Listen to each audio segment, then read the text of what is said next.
Hey everyone, in this video I'll show you how to change button text color on Squarespace step by step.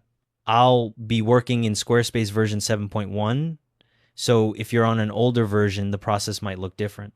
First, open any page on your site in edit mode by clicking the edit button in the top left corner. It's helpful to choose a page that already has a button on it so you can see your changes in real time.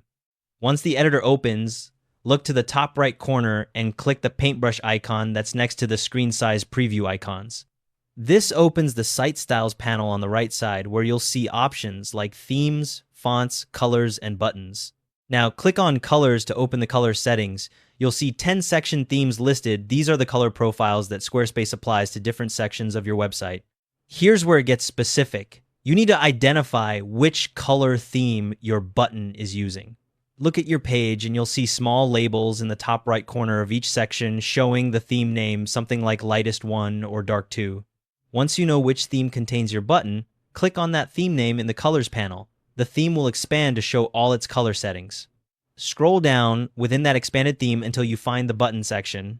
You'll see separate options for primary, secondary, and tertiary buttons. Each one has settings for both button background and button text. Find the button type you want to change and click the color circle next to the button text option.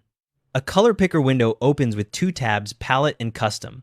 The Palette tab shows your preset colors, while Custom lets you use the color picker tool or enter a hex code directly. Pick your new text color, just make sure it's readable against the button background. You'll see a live preview on your page as you make changes. Once you're happy with the color, click Save in the top left corner. Your changes are now live across the entire site. Quick heads up, this color change applies to all buttons using that theme site-wide. If you have buttons in sections using different color themes, you'll need to repeat this process for each one. Also worth checking your site on mobile to make sure the text stays readable and your buttons are at least 44 pixels tall for easy tapping. And that's all there is to it. Thanks for watching.